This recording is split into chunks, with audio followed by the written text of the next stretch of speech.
Halo, assalamualaikum warahmatullahi wabarakatuh.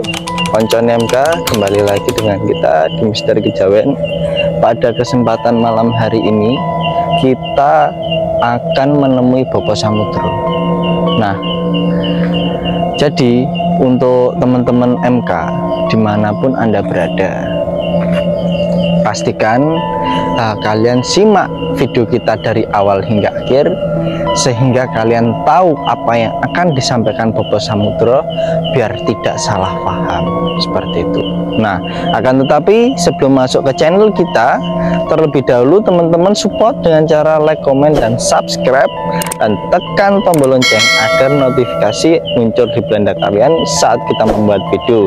Bila mana ada kritik dan saran, silahkan hubungi admin kita atau bisa langsung di komen di kolom komentar seperti itu. Mari koncon MK, silahkan kita menemui Bopo Samudro. Berhubung di sini sudah kita persiapkan lokasinya ya. Nah, jadi untuk koncon MK, mari kita temui Bopo Samudro.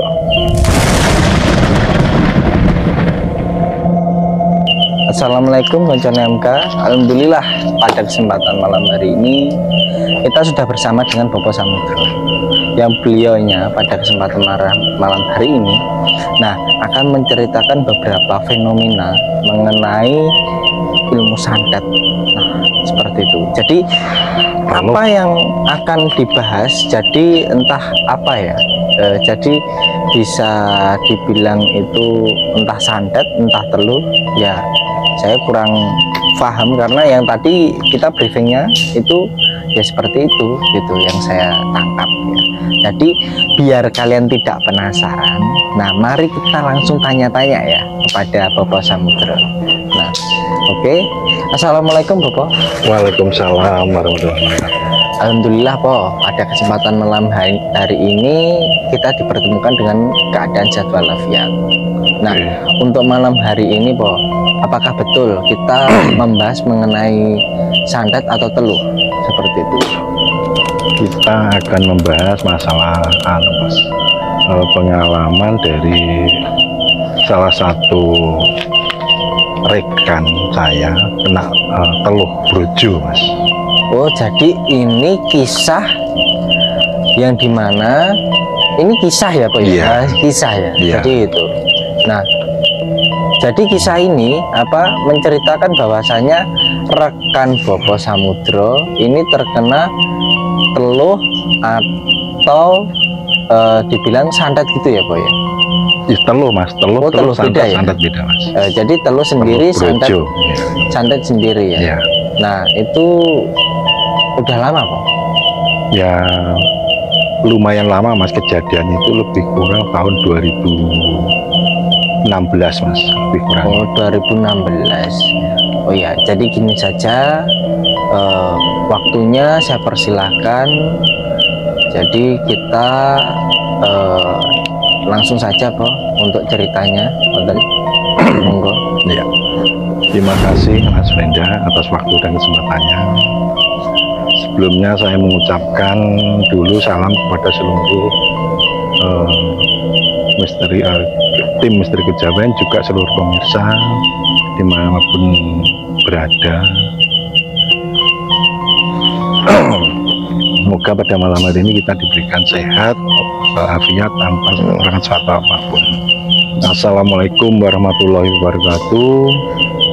Selamat malam, salam rahayu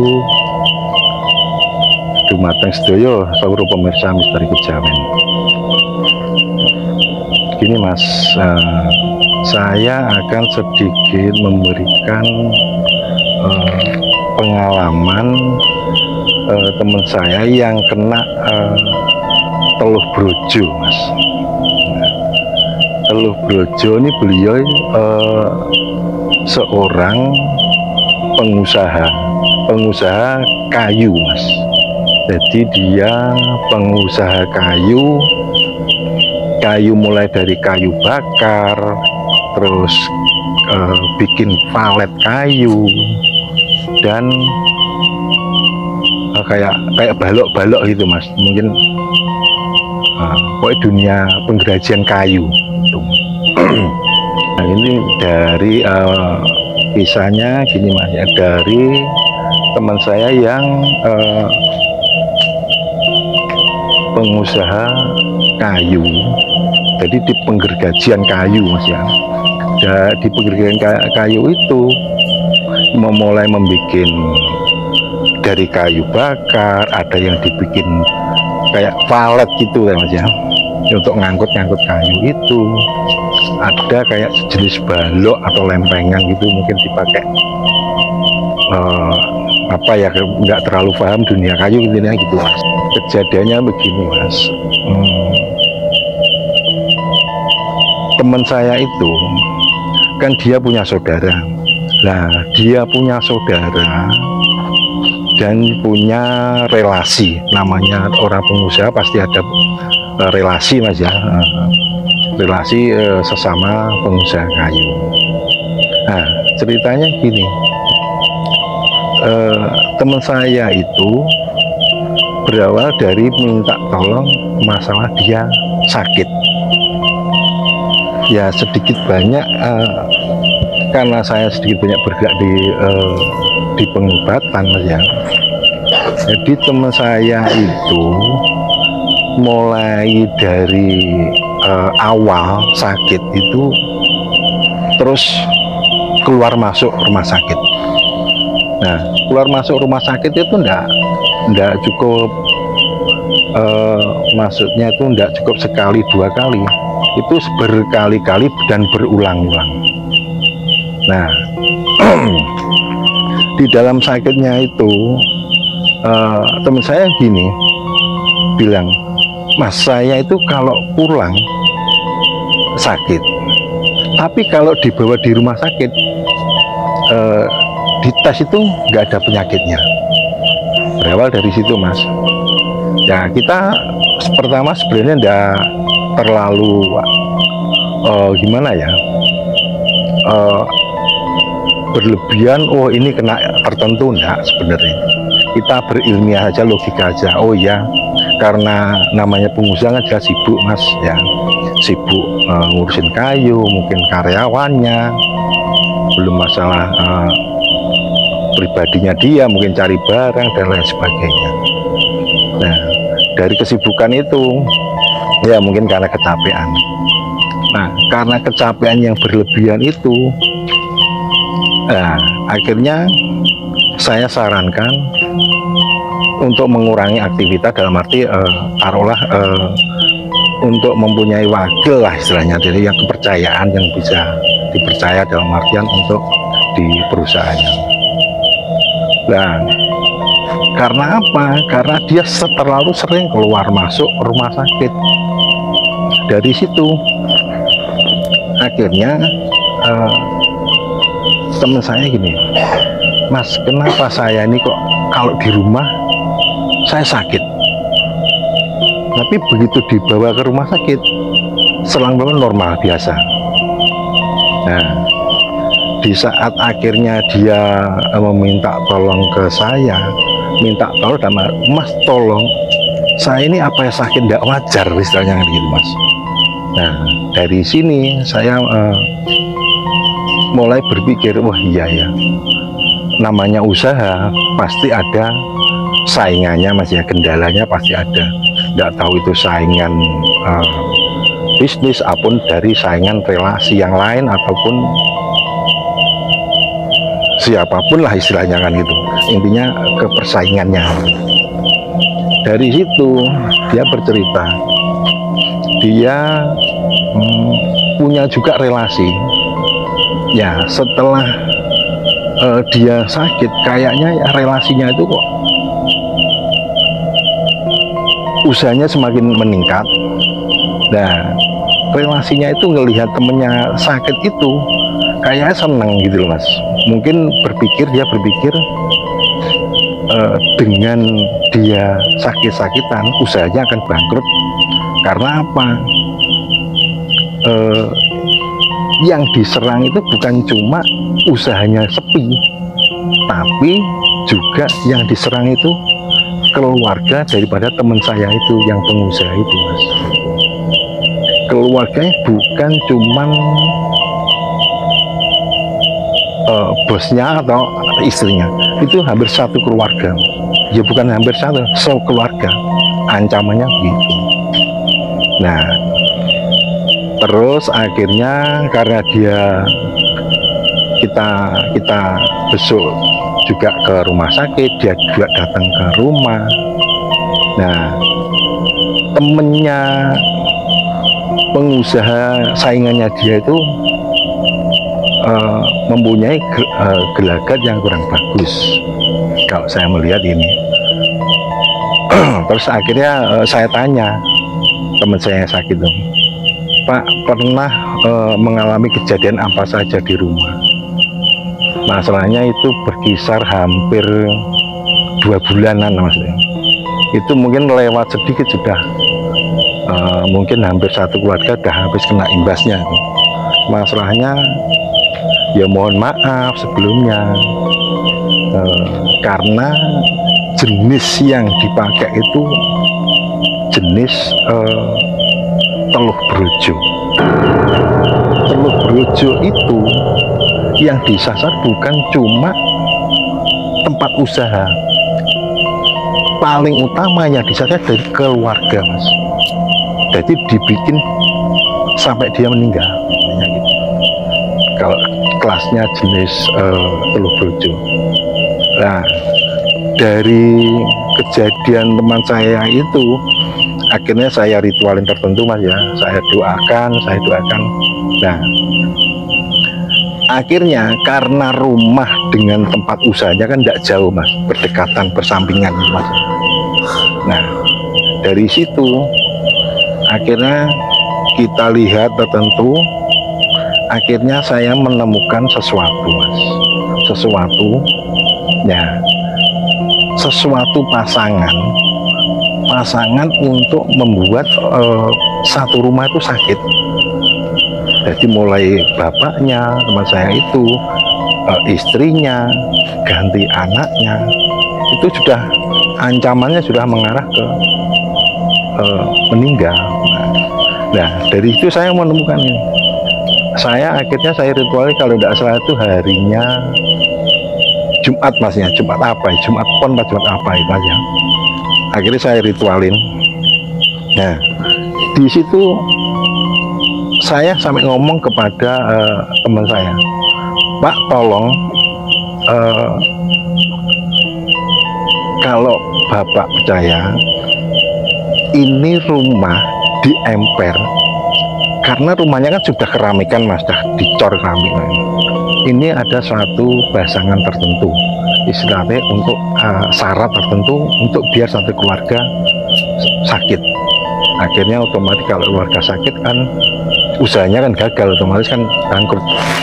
Nah, dari situ apa ya mungkin rumah kita tuh cor-coran keramik kok ada pasangan tertentu.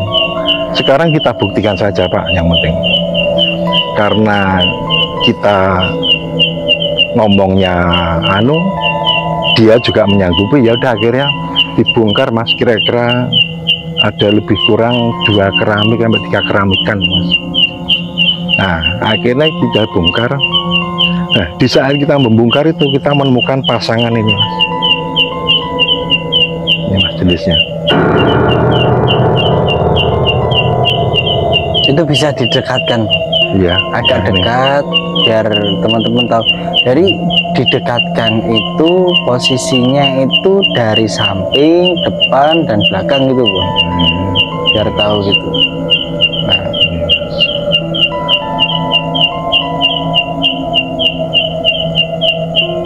jelas mas. Nah, sebelum masuk ke ke materi selanjutnya, mungkin saya boleh lihat barangnya. Yes. Ya, jadi teman-teman koncone MK, ngapunten, mohon maaf, ini saya lihat-lihat barang yang dibawa Bopo ini namanya adalah apa teluh. Itu teluh mas, kiriman dari jin itu mas, teluh brojo. Nah, ini sekilas teluh ini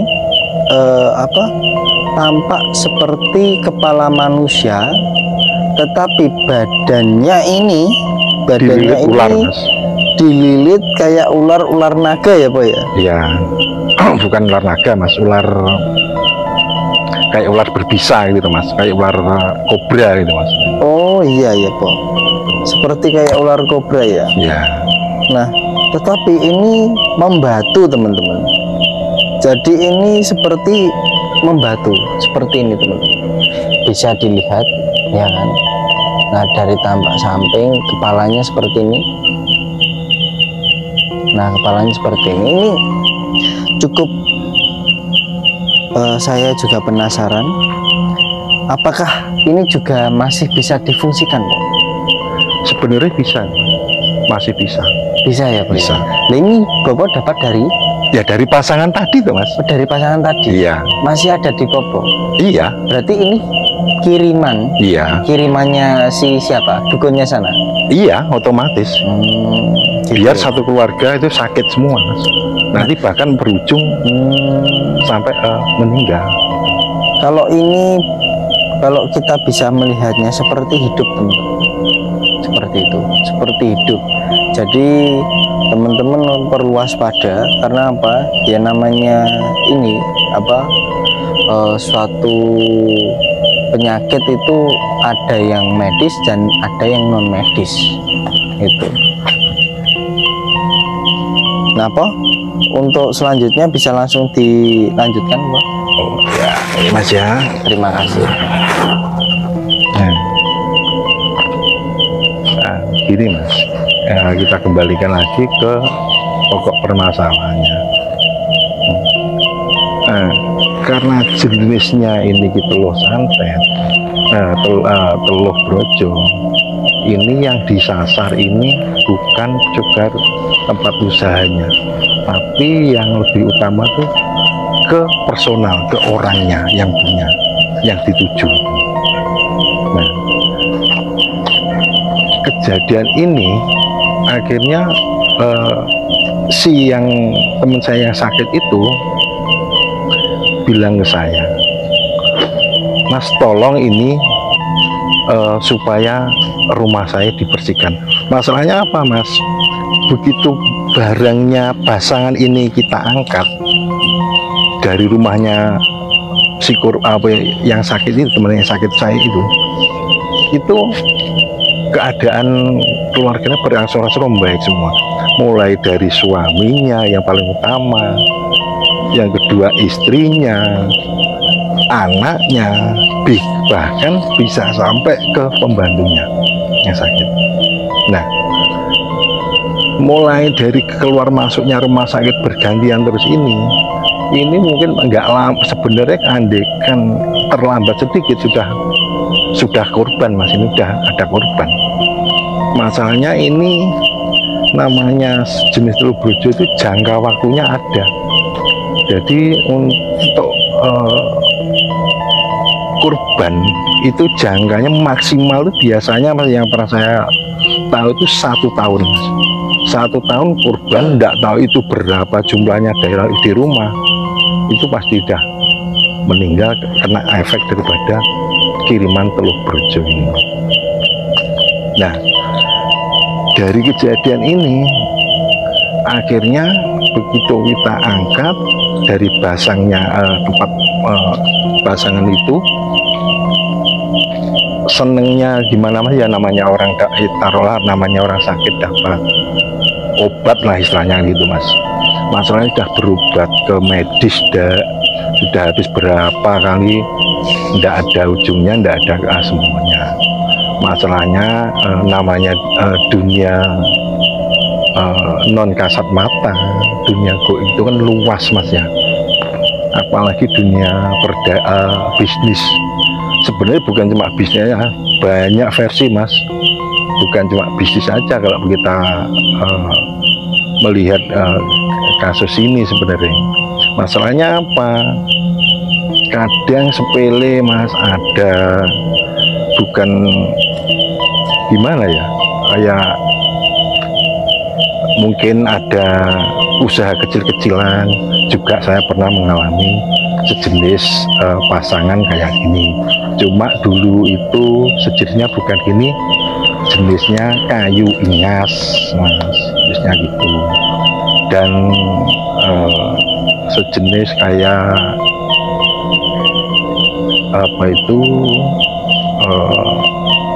kalau orang kuno itu kayak kera itu mah, kera apa kayak ukang gitu Mas namanya. Itu juga sangat rawan. Maka dari itu gini Mas ya, saya cuma mengupas sedikit kasusnya teman saya yang dulu sakit-sakitan keluar masuk rumah sakit karena efeknya daripada teluh gerejo ini. Semoga ini tidak bisa sampai mengenai seluruh tim kita maupun seluruh pemirsa yang punya usaha apapun bentuknya usaha. Masalahnya apa?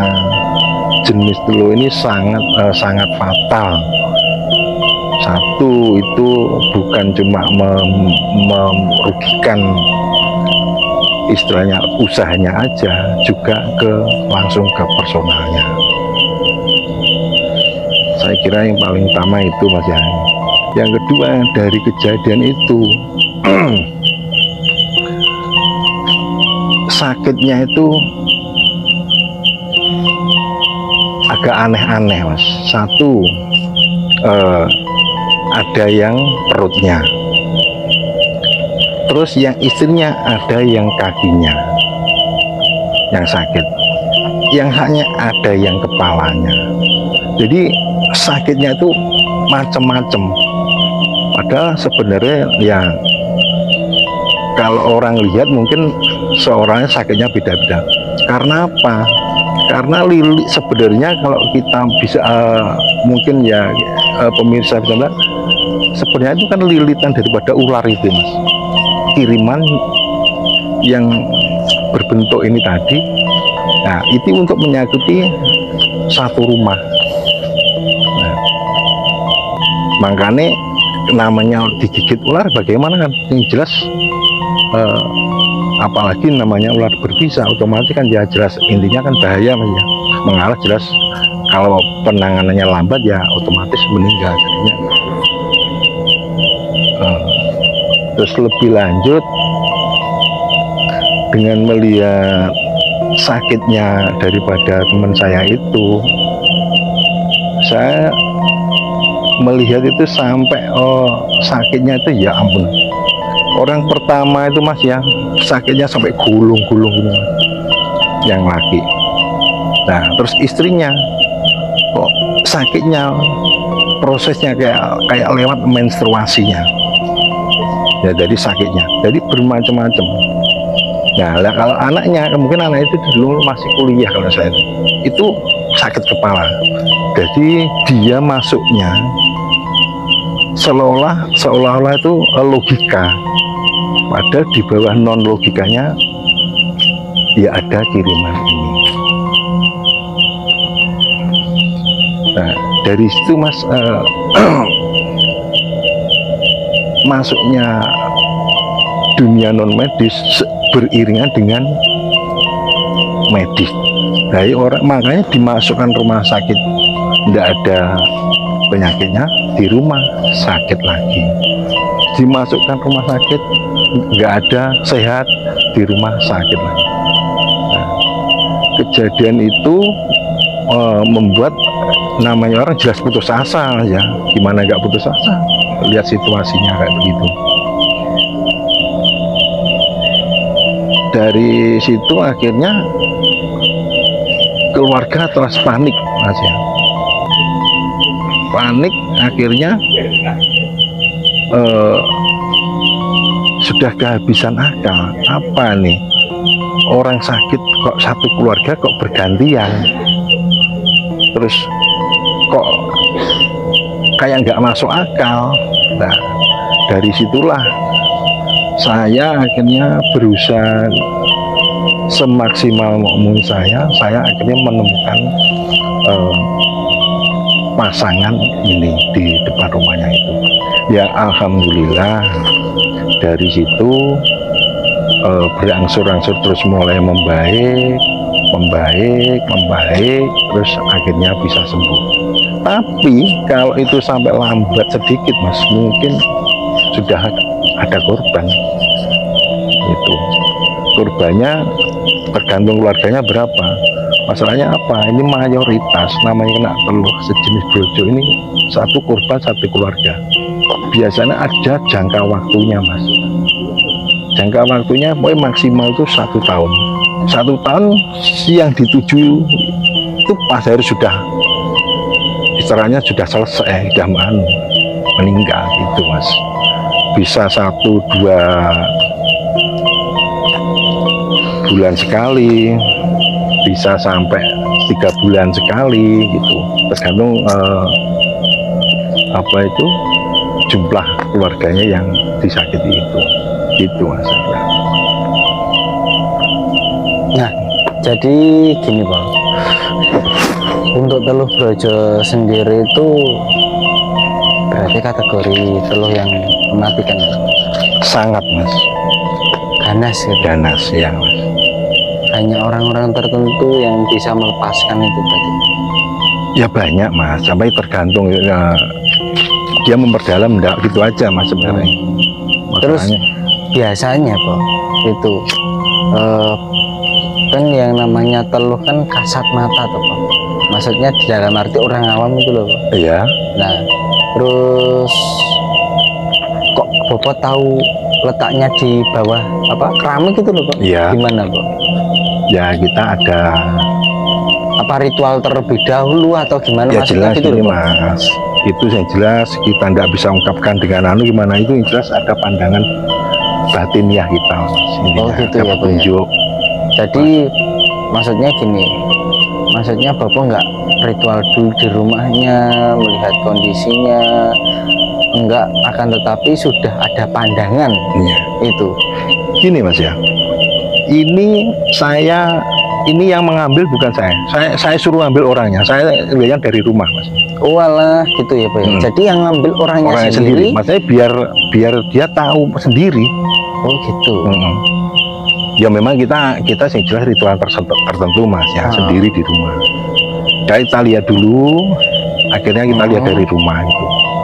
Makanya si pasien itu sampai setengah nggak percaya. Masalahnya apa?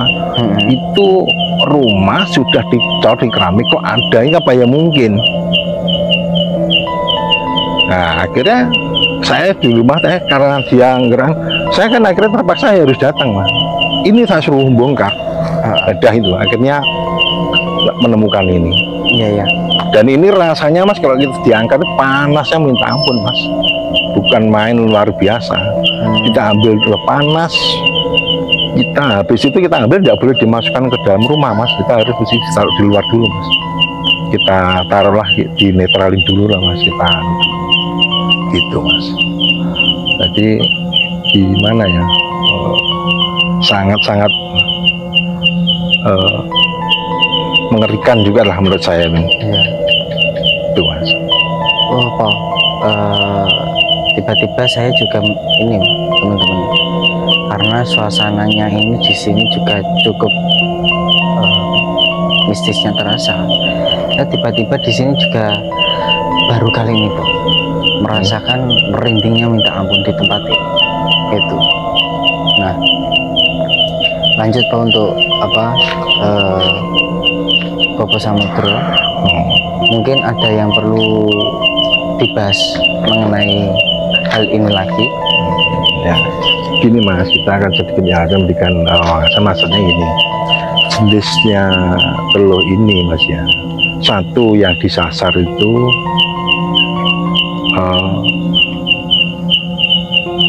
langsung jiwa orang yang dituju. Nah, satu itu ya, biasanya ini pun pasti ada tenornya, waktunya 1 tahun. Masalahnya apa? Biasanya dalam 1 tahun pasti meninggalnya bergiliran, bisa 2 bulan, 3 bulan, 4 bulan, terus tergantung jumlah makanya. Nah, makanya dari itu alangkah baiknya berdoa utama Mas. Kita minta perlindungan, pertolongan kepada Tuhan, kepada Allah Subhanahu wa Ta'ala, supaya kita terhindar dari hal-hal yang kita tidak diinginkan. Ya. Kalau bilang Mas auranya sangat ya jelas Mas, karena yang kita bahas saat ini berhubungan dengan jenis jin Mas ini ya. Mas. Soalnya dari ya mungkin perasaan saya ya Pak ya, itu auranya kuat banget gitu Pak. Mungkin ya, di sini tuh mempengaruhi gitu Pak, kan gitu. Ya namanya gini Mas ya, karena kita membahas dunia spiritual, dunia goib ya, otomatis Mas mesti ada benturan energi tertentu, pasti ada gitu Mas. Ya, saya kira itu aja lah Mas. Oke teman-teman, sahabat MK, konjen MK, mengenai teluh yang disampaikan oleh Bapak tadi, mungkin ada edukasi buat kita bahwasanya apapun yang kalian lakukan, dalam arti tetaplah lakukan demi itu kebaikan buat kalian. Nah, bila mana ada yang kurang berkenan dari Bobo Samudro dan kami dari tim MK sendiri, kami minta mohon maaf yang sebesar-besarnya atas kesalahan kami yang tidak disengaja. Nah, bila mana ada kurang lebihnya, kami minta mohon maaf. Nah, cukup saya akhiri untuk konjen MK. Terima kasih. Wassalamualaikum warahmatullahi wabarakatuh. Nanti jangan lupa untuk konjen MK, tonton episode selanjutnya, nah mengenai beberapa presenter kita. Nah, maka daripada itu setiap 2 hari sekali kita pasti akan ada presenter yang akan membawa beberapa cerita, mungkin ya itu asik juga. Jangan lupa teman-teman tekan tombol lonceng agar notifikasinya muncul di beranda kalian saat kita membuat video. Terima kasih. Wassalamualaikum warahmatullahi wabarakatuh.